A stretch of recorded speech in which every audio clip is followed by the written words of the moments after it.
नमस्कार, मैं हूं आशीष चित्रांशी और आप देख रहे हैं the news launcher. Mid day मुद्दा में अशोक वानखेड़े। क्या मोदी अब विपक्ष को सम्मेलन नहीं करने देंगे?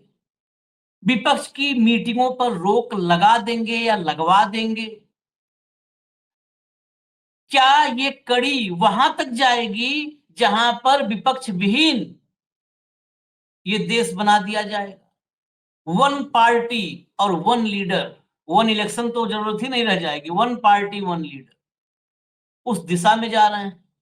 ये सवाल वाराणसी से पैदा हुए हैं, महादेव की नगरी से, बाबा विश्वनाथ की नगरी से सवाल पैदा हुए हैं, क्योंकि काशी में वोट चोरी पर एक सम्मेलन रखा गया था। इस सम्मेलन में राहुल की टीम के टॉप नेताओं को बुलाया गया था, दिल्ली से, बिहार से। राहुल की टीम के जो लोग हैं उनको बुलाया गया था वाराणसी। बड़ा सम्मेलन था। पैसा जमा किया, 10 दिन पहले पैसा जमा किया, हॉल बुक करवाया, और हॉल भी ऐसा नहीं कि भाजपा के दफ्तर में हॉल बुक करवाया। ऐसा भवन जिसकी बुकिंग होती है, और वो भी वहां पर पत्रकारिता से जुड़ा हुआ स्थल, प्रेस क्लब, उसके हॉल को, उसके भवन को बुक किया था पैसा दे के बकायदा। उसमें कोई जुगाड़ और जुगाड़ कहां कांग्रेस का लगने वाला है। मीटिंग से, सम्मेलन से मात्र 18 घंटे पहले, शनिवार की दोपहर 1:30 बजे ये सम्मेलन शुरू होना था, और शुक्रवार की देर शाम 7 बजे के आसपास बुकिंग ही कैंसिल कर दी गई। और कर दी गई, शायद हम गलत बोल रहे हैं, करवा दी गई बुकिंग कैंसिल। मीटिंग धरा का धरा रह गया। 18 घंटे पहले ये सारा कारनामा किया गया। भाऊ को लाइए जरा चर्चा में, फिर दिखाते हैं खबर। स्वागत है भाऊ। जरा 2 खबरें बस भाऊ, और उसके बाद आपके पास आते हैं। देखिए खबर, इसमें साफ साफ लिखा हुआ है, कांग्रेस का मतदाता अधिकार सम्मेलन कल पराडकर भवन में। पराडकर भवन, पराडकर पत्रकारिता के पितामह माने जाते हैं पराडकर। वो जो है उन्हीं के पराडकर स्मृति भवन वाराणसी में है। तो वहां 27 सितंबर को दोपहर 1:30 बजे मतदाता अधिकार सम्मेलन रखा गया था। इस सम्मेलन में राजनैतिक, नागरिक, सामाजिक संगठन सबको बुलाया गया था। इसमें मुख्य रूप से कांग्रेस की तरफ से सुप्रिया श्रीनेत, राष्ट्रीय प्रवक्ता, विद्या आश्रम जन आंदोलन के अगुवा सुनील सहस्त्रबुद्धे, मानवाधिकार संगठन पीयूसीएल बिहार के महासचिव सरफराज शामिल होने वाले थे। सम्मेलन में बनारस और आसपास के नागरिक, किसान, छात्र, नौजवान के साथ बुनकर और महिलाएं भी भाग लेने वाली थी। इसमें सभी समाज के सभी वर्गों का प्रतिनिधित्व था सम्मेलन में, और सबको अपनी अपनी बात रखने का मौका मिलने वाला था। और मुख्य रूप से इसमें वोट चोरी और एसआईआर का खेल, ये दोनों चर्चा का विषय थे। अब अगली खबर लाइए जरा भैया, अगली लाइए। ये देखिए, मतदाता अधिकार सम्मेलन से चंद घंटे पहले आयोजन स्थल की बुकिंग निरस्त हो गई। वोट चोरी के खिलाफ मतदाता अधिकार सम्मेलन से चंद घंटे पहले आयोजन स्थल की बुकिंग निरस्त। 27 सितंबर को कांग्रेस के सम्मेलन में सुप्रिया श्रीनेत, सुनील सहस्त्रबुद्धे और पीयूसीएल महासचिव, इन लोगों को शामिल होना था। कांग्रेस के नेताओं का कहना है कि अब हम लोग सड़क पर ही आयोजन करेंगे। कांग्रेस की ओर से 27 सितंबर को पराडकर स्मृति भवन में दोपहर 1:30 बजे से सम्मेलन होना था। ये लाइन आगे पढ़िएगा ध्यान से। शुक्रवार देर शाम पराडकर स्मृति भवन की ओर से तकनीकी कारणों का हवाला देकर बुकिंग को निरस्त कर दिया गया। मतलब वो टेक ऑफ नहीं कर पाएगा। तकनीकी कारण तो हम लोग यही समझते थे कि टेक ऑफ नहीं कर पा रहा है हवाई जहाज, फाइटर जेट। अब इसमें पता नहीं है, इसमें तकनीकी कारण, दीवार वाल खिसक गई, कौन सी ऐसे तकनीकी कारण हुआ, वायरिंग गड़बड़ हो गई इनकी। महानगर अध्यक्ष राघवेंद्र चौबे ने कहा कि जिस संस्थान को काशी में स्वर्गीय भगवान दास अरोड़ा, ये भी और महत्वपूर्ण लाइन है, भगवान दास अरोड़ा बहुत मतलब ये सम्मानित नाम है, और स्वर्गीय पंडित कमलापति त्रिपाठी ने स्थापित किया था, उस पराडकर भवन को 10 दिन पहले पैसा जमा करके बुक कराया गया था। आज प्रशासनिक दबाव में बुकिंग को कैंसिल कर दिया गया। अब इस मामले पर प्रेस से जुड़ा मामला है, तो जो अब वो शब्द फिर इस्तेमाल करेंगे तो लोगों को लगेगा मानहानि हो गया। जो तमाम कॉमेडियन और दलाल की शक्ल में लोग घूम रहे हैं, ये बताइए उनके लिए, मतलब उनके लिए मोदी ही सब कुछ है। वो पराडकर को कहाँ जाने, वो कमलापति कहाँ जाने, वो गणेश शंकर को कहाँ जाने। ये काशी पत्रकार संघ के जो अध्यक्ष हैं, परम आदरणीय 1008 अरुण मिश्रा, ये मिश्रा ने कहा कि तकनीकी कारणों से बुकिंग को निरस्त किया गया है। ये बेसिकली पराडकर भवन का पायलट है अरुण मिश्रा। तो तकनीकी कारण वहां पर फ्यूल इंजन ऑफ हो गया था, तो कहा टेक ऑफ नहीं हो पाएगा।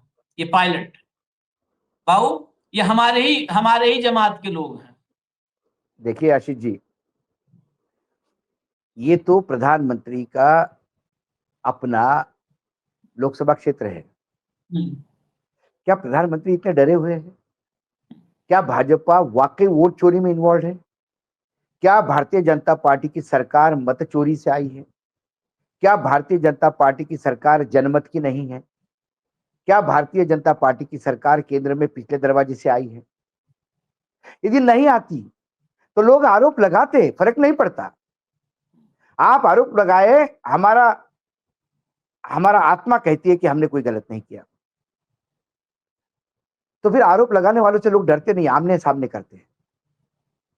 वोट चोरी के मामले में क्या आमने सामने हो रहे हैं? आरोप वोट चोरी के लगते से चुनाव आयोग के सामने किया जाता है, सवाल का जवाब नहीं देते एक भी। ये बड़े बड़े दिग्गज जितने भी बीजेपी के नेता हैं, जैसे ही राहुल गांधी की प्रेस कॉन्फ्रेंस होगी तुरंत माइक लगे बैठ जाते हैं। अरे ये तो नौटंकी करता है, झूठ बोलता है और इसमें कोई तथ्य नहीं है, हमेशा ही ऐसा होता है। लेकिन पिन पॉइंटेड सवाल के 1-to-1 जवाब कोई नहीं देता, चुनाव आयोग भी नहीं देता, क्योंकि जवाब है नहीं। चोरी की गई है, चोरी पकड़ी गई है, अब आपके पास चेहरा नहीं बताने के लिए, तो आप राहुल गांधी को डिस्क्रेडिट करेंगे, कांग्रेस पार्टी को डिस्क्रेडिट करेंगे, आरोप लगाने वालों को डिस्क्रेडिट करेंगे, और कई बार डिस्क्रेडिट करते करते यहां तक चले जाते कि चुनाव आयोग को भी डिस्क्रेडिट कर दिया एक बार। बोला ये तो लफड़ा राहुल गांधी की भी कॉन्स्टिट्यूंसी में है, और अभिषेक की भी कॉन्स्टिट्यूंसी में है, और अखिलेश की भी कॉन्स्टिट्यूंसी में है, और चेन्नई में भी हुआ है। अरे वो कौन सा मना कर रहे हैं भाई? अखिलेश कौन सा मना कर रहे हैं? महाराष्ट्र में तो एक विधायक ऐसे हुए, उन्होंने कहा कि भाई जीता हुआ विधायक हूं, मैं इस्तीफा देना चाहता हूं, बैलेट पेपर पे चुनाव करवाइए। आप कहते हो ना हारने के बाद लोग रोते, मैं जीतने वाला उम्मीदवार हूं, और 1,05,000 रुपए के एफिडेविट पे 1,00,000 यानी 500 लाख रुपए खर्चा करके वो लेके आया था एफिडेविट। चुनाव आयोग ने लिए नहीं। चुनाव आयोग जानता है बैलेट पेपर के मायने क्या है। आसाम में झलक दिख गई है बैलेट पेपर की आशीष जी। जहां कांग्रेस 5 पेड़ से बढ़ गई, नेस्तनाबूत हो गया कांग्रेस का, हिंदू मुसलमान सब लोगों ने धक्का दे दिया, बैलेट पेपर पे हो गई। अब सर खुजा रहे होंगे क्यों बैलेट पेपर पे करवाया, मशीनों पे करवाते तो कम से कम आज वहां सत्ता में होते। तो ये छिछोरापन है। मैं हमेशा कहता हूं राजनीति में एक प्रगल्भता होती है, ये छिछोरापन है। आपका चॉपर उतरने नहीं देना, आपको टेक ऑफ की परमिशन नहीं देना, आपकी ट्रेन रोक देना, आपको मतलब पहले तो प्रधानमंत्री कहीं जाते तो लोगों को हाउस अरेस्ट करते थे। प्रधानमंत्री हमारे इतने डरते हैं, जिस राज्य में जाते हैं वहां लोगों को हाउस अरेस्ट किया जाता है पहले, विरोधकों को। और बनारस में तो बहुत ही ज्यादा डरते हैं। वो बनारस आते हैं तो लखनऊ में राय को, अजय राय को अरेस्ट करवा देते हैं। अब उसी का कॉपी महाराष्ट्र के मुख्यमंत्री कर रहे हैं। महाराष्ट्र के मुख्यमंत्री चंद्रपुर गए तो उन्होंने वहां के तमाम नेताओं को अरेस्ट करवा दिया। ये काले झंडे दिखाने वाले नहीं चाहिए, क्योंकि जवाब नहीं है आपके पास, सवाल आंखें फाड़ के देख रहा है। इसमें दो पहलू हैं। अब इसमें मुझे सबसे बड़ा घिनौना और शर्मसार पहलू जो लगता है वो पत्रकार संघ का। वही कर। जब इंदिरा जी ने संविधान को ताक में रख के आपातकाल की घोषणा की थी, तो आशीष मुझे गर्व होता है अपने आप को पत्रकार कहलाने में। पत्रकारिता ने फ्रंट खोल दिया था। राजकीय नेता जेल में ठूसे गए थे और पत्रकारिता ने फ्रंट खोल दिया था। मुझे पता है एक बार एक बहुत बड़े वरिष्ठ पत्रकार कुलदीप नैयर जी को मुझे एक संगठन था नागपुर का, उन लोगों ने आंबेडकर के नाम से एक अवार्ड देते हैं, तो उन्होंने वो अवार्ड मनमोहन सिंह जी को दिया था, क्योंकि आंबेडकर बहुत बड़े इकोनॉमिस्ट थे। ये बहुत कम लोग जानते हैं, ऊपर क्या जाने, आंबेडकर को सिर्फ दलितों के नेता संविधान तक सीमित रखते हैं। आंबेडकर से बड़ा इकोनॉमिस्ट अभी तक हुआ नहीं। आज भी दुनिया में आंबेडकर की किताबें रेफर की जाती हैं, और इकोनॉमिस्ट थे मनमोहन सिंह। तो फिर मनमोहन सिंह को अवार्ड, लेकिन मनमोहन सिंह को अवार्ड देगा कौन? उस बलन का आदमी चाहिए। तो कुलदीप नैयर को बुलाया गया, और मेरी ड्यूटी लगी कि आप कुलदीप नैयर को घर से लेके आएंगे। हम कुलदीप नैयर के घर गए, वृद्धावस्था में कुलदीप नैयर, हाथ पकड़ के हमने गाड़ी में बिठाया। रास्ते में वो पत्रकारिता की बातें बता रहे थे पुरानी। फिर उन्होंने रिक्वेस्ट किया, क्या हम महाराष्ट्र सदन जाने का जो रास्ता है प्रेस क्लब के सामने से ले सकते हैं? मैंने बोला बिल्कुल। और जब प्रेस क्लब के सामने आए तो आशीष, गाड़ी रुकी। उन्होंने प्रेस क्लब को सज्जी भर के देखा, और उनकी आंखों में पानी था। मैंने बोला, sir you are missing the club, I can take you inside. बोले, no no no, I am missing the club because this is the place. जब इमरजेंसी घोषित हुई, तो इमरजेंसी घोषित होने के तुरंत बाद इसी प्रेस क्लब में, जो मात्र 1 किलोमीटर से भी कम दायरे में है पार्लियामेंट से, और 4 किलोमीटर के दायरे में होगा तत्कालीन प्रधानमंत्री के आवास से, राष्ट्रपति भवन से, एक क्योंकि राजना रोड पे है, वो 1 नंबर का नंबर है उसका। उसी प्रेस क्लब में कुलदीप नैयर ने कहा कि आई with my colleagues various editors opened a front right within 10 minutes against the emergency. This is the place where the fight against emergency was started, and I was one of that. I am proud. So I am just looking at the building. It has historic value. Ashok, you should understand. अब तो दारू का अड्डा हो गया आशीष। ये थे press club के मायने। पराड़कर साहब, पराड़कर के पत्रकारिता के, आप जाके देखिए पत्रकारिता में पराड़कर क्या है। शायद मिश्रा जी को पता नहीं होगा पराड़कर कितने बड़े पत्रकार थे। कमलापति त्रिपाठी सब एडिटर थे। आचार्य नरेंद्र देव ने पराड़कर के पास भेजा था कि लड़का अच्छा हिंदी पढ़ता लिखता है, इसको जरा देखिए। कमलापति त्रिपाठी जी को पराड़कर ने ग्रूम किया। आज अखबार था, एक दिन पराड़कर संपादकीय लिख रहे थे। 2 पैरा लिखने के बाद घर में कोई इमरजेंसी आ गई, वो तुरंत घर निकल गए। उन्होंने कहा कि कमला को बोलना इसको पूरा करें। कमलापति त्रिपाठी ने बाकी पैराग्राफ लिखे, और जब संपादकीय छप के आया, उसके बाद पराड़कर ऑफिस में आए। उन्होंने बोला, कमला आज से आप संपादक इस अखबार की। यह ऐतिहासिक, यह इतिहास है उस बनारस का, काशी का। काशी मात्र शिव बाबा की नगरी नहीं, काशी मात्र संगीत नहीं, काशी इस देश के इतिहास की बहुत बड़ी धरोहर है। आजादी की लड़ाई की काशी में क्या क्या हुआ, जब काशी जाओगे समझ में आ जाए। जवाहरलाल नेहरू फोन करते हैं कि महात्मा गांधी से बात हो गई, कमलापति जी महात्मा गांधी से बात हो गई, कुछ बड़ा करने का बोल रहे हैं, आप तैयार रहिए। आप अखबार के द्वारा आपको पूरे उत्तर प्रदेश में इसको फैलाना है, जन जागरण करना है। एक संपादक से एक बात कर रहे थे जवाहरलाल नेहरू, जब महात्मा गांधी ने कहा कि एक बड़ी मूवमेंट की तैयारी कर रहे हैं। ये संवाद था संपादकों के साथ नेताओं का। बाद में कमलापति त्रिपाठी राजनीति में आए, बात अलग है। उनके द्वारा स्थापित है ये पराड़कर भवन, पराड़कर स्मृति भवन। उस प्रेस क्लब की स्थापना करने वाले लोगों में से कमलापति, जिस प्रेस क्लब का इतिहास इतना बड़ा हो, उस प्रेस क्लब में आज इतना डिटोरेशन आया कि विपक्ष का कार्यक्रम तकनीकी कारण से, क्या तकनीकी कारण हो सकता है? क्या बिल्डिंग गिर रही थी नीचे? वो तो मैं आपसे समझना बिल्डिंग चाहता गिर हूँ कि नहीं बिल्डिंग नहीं में नहीं, क्या वही करने की कहा बिल्डिंग जाता है। बिल्डिंग गिर रही थी नीचे कि भाई साहब कल ही सर्टिफिकेट मिला है उसके नगर निगम से, ये गिराने वाली बिल्डिंग है, अब इसमें कार्यक्रम नहीं हो सकते। हम्म, क्या बिजली जल गई थी? जनरेटर लगा सकते थे? आप बोल सकते थे कि भैया बिजली नहीं है लेकिन आपको हॉल खाली है। प्रेस क्लब ऑफ इंडिया हमने भी चलाया आशीष, हमने भी पैनल लड़ाया है। प्रेस क्लब ऑफ इंदौर का प्रोडक्ट हूं मैंने, उसका भी दीप्यमान इतिहास है press club of Indore, Indore press club का। गौरव होता है आज, जहां विपक्ष को पूरे बोलने की आजादी मिलती थी। आज इस पराड़कर भवन में प्रेस क्लब ने मना कर दिया टेक्निक की दृष्टि से। क्या सरकारी दबाव था? क्या पूरा बनारस का प्रेस गोदी हो गया है, जिसने आजादी की लड़ाई में सबसे बड़ा रोल अदा किया हो बनारस ने पत्रकारिता में? क्या करते?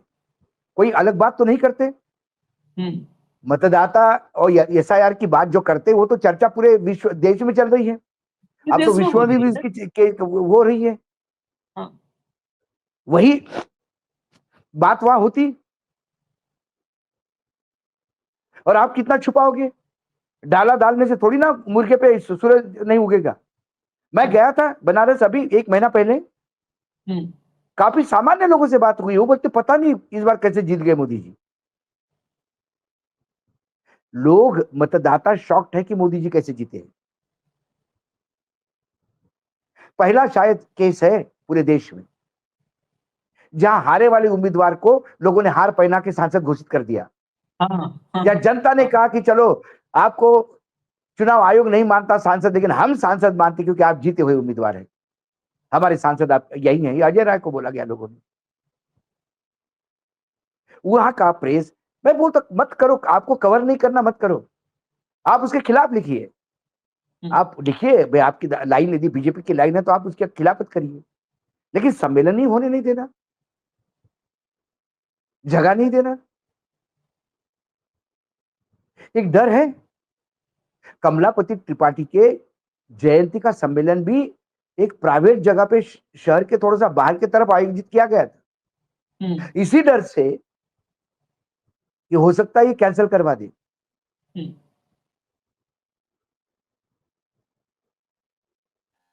तो लेकिन ये ये तो जो देखिए योगी आदित्यनाथ क्या करेंगे ये तो आप छोड़ दीजिए, अनगाइडेड मिसाइल मानता हूं मैं उनको। उनके लिए संविधान कोई मायना नहीं रखता, उनके लिए विपक्ष कोई मायना नहीं रखता।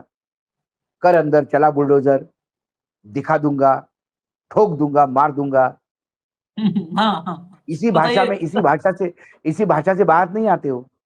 हाँ, वो इस बात को मानते ही नहीं कि इस देश में संविधान हम्म, के तहत देश चलता है। खुद के ऊपर से सारे केसेस निकलवा देना बड़ा अजीब हाँ, मैंने देखा है, पहली बार देखा मैंने ऐसा। कोई मुख्यमंत्री बनते से अपने खिलाफ सारे केसेस रद्द करवा देता है और न्यायपालिका चुप रहती है।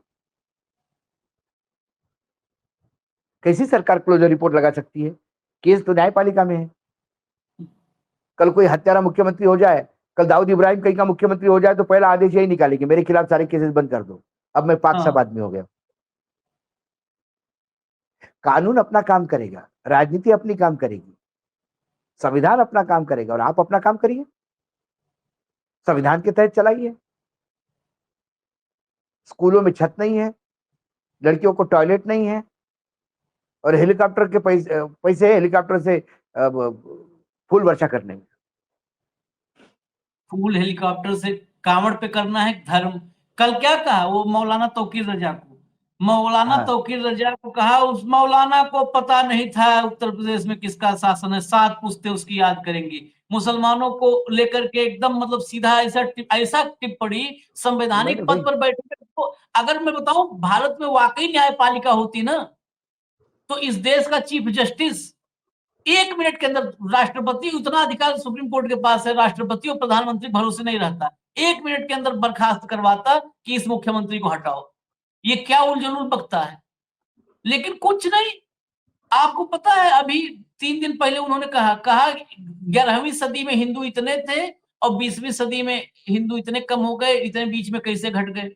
सोचिए वो मुख्यमंत्री कह रहा है, ये बता रहा है जनसंख्या, जिसके 11 साल के राज में 14 से अब तक 2021 की जनगणना नहीं करवाए।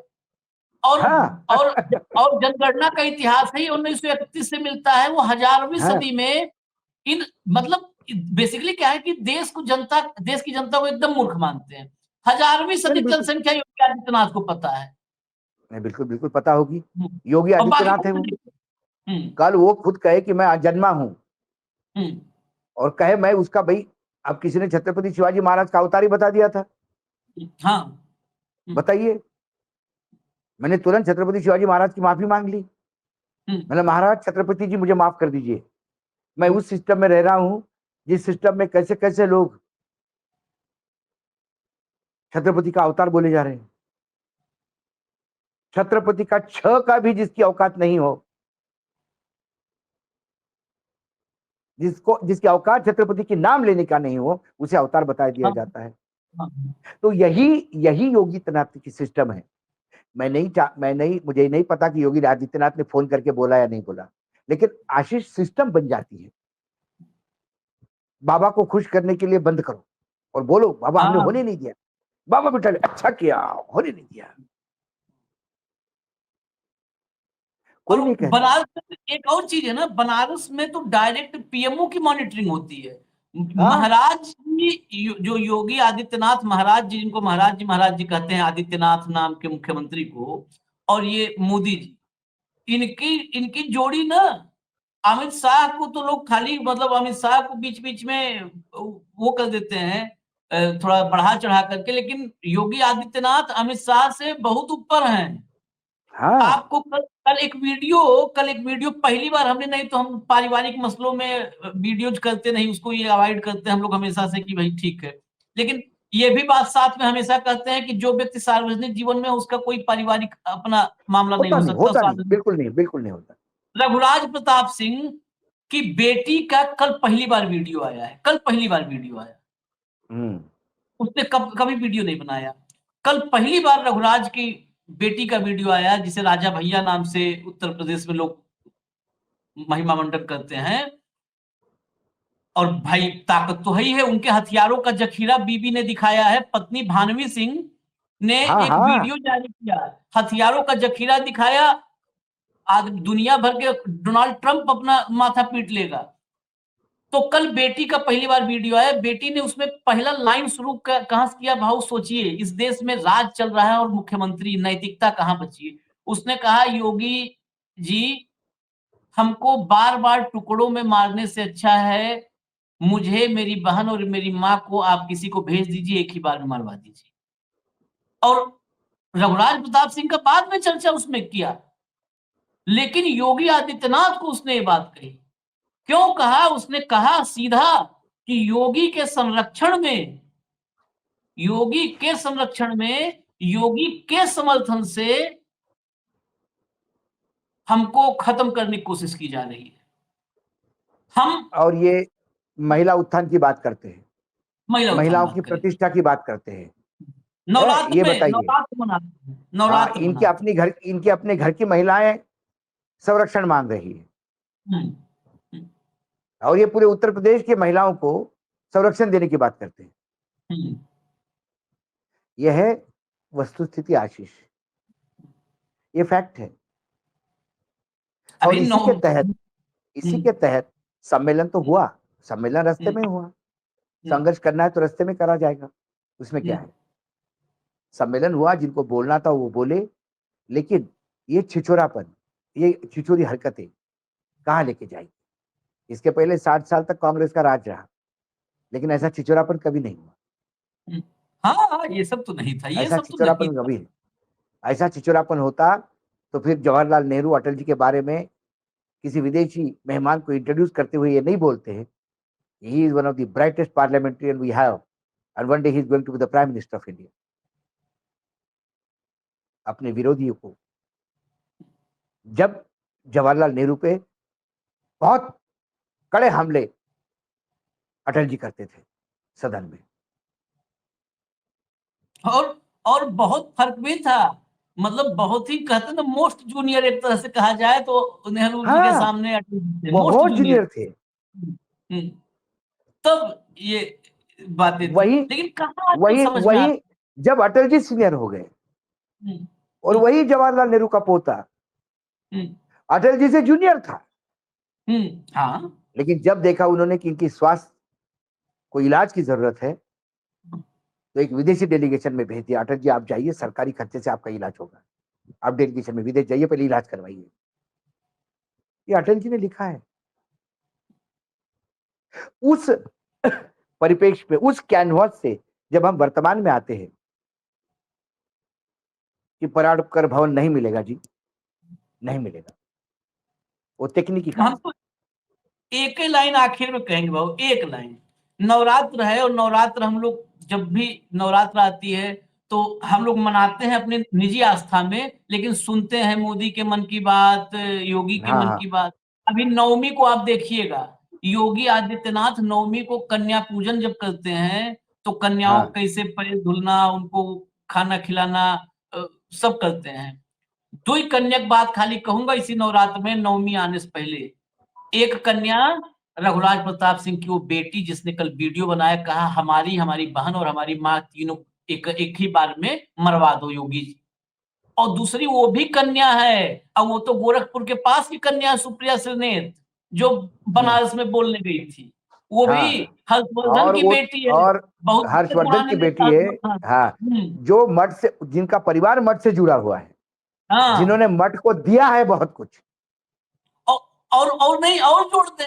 अगर मान लिया कि थोड़ा भाई जातीय, योगी जी कहते हैं ना गर्व है ठाकुर होने, तो हाँ ठाकुर में आपसे ज्यादा उस इलाके में ठकुरई में जिसका प्रभाव और नाम था, उस हर्षवर्धन की बेटी है, ठाकुर बेटी ही है है, ये।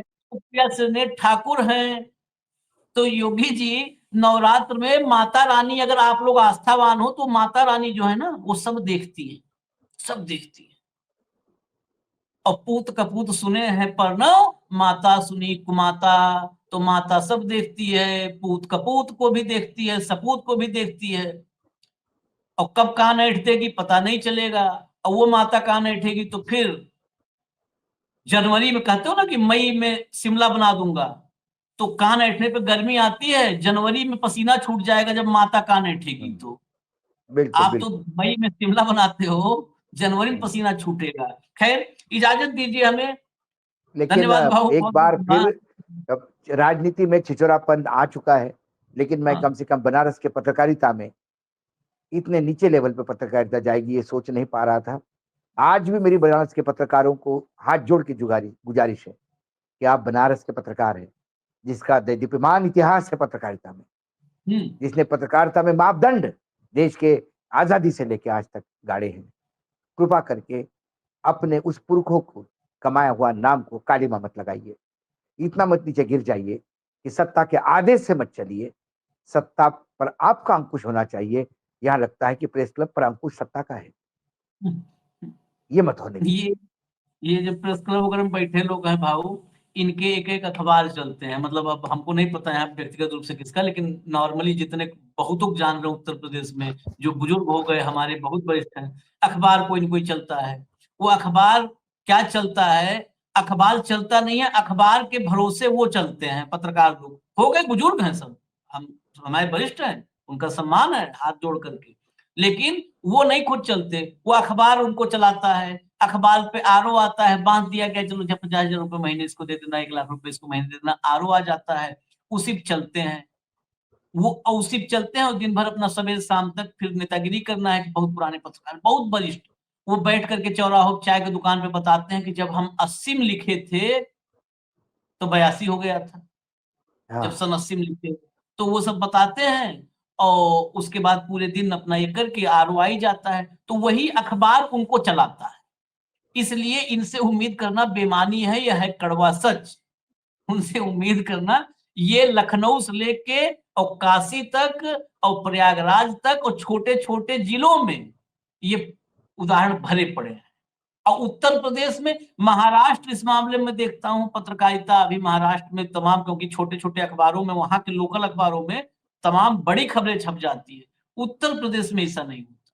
उत्तर प्रदेश जो है देश का नेतृत्व कर रहा है योगी आदित्यनाथ की अगुवाई में, तो वहां पे सब नहीं होता है। हाँ, धीरे-धीरे और महाराष्ट्र वगैरह ये मत कहिए कि उत्तर प्रदेश का पूरा जर्नलिज्म अब बनारस उसका नेतृत्व कर रहा है, बस ये मत कहिएगा। इजाज़त दीजिए हमें आप लोग। जी, धन्यवाद भाऊ, बहुत-बहुत धन्यवाद। नमस्कार, नमस्कार। नमस्कार, नमस्कार।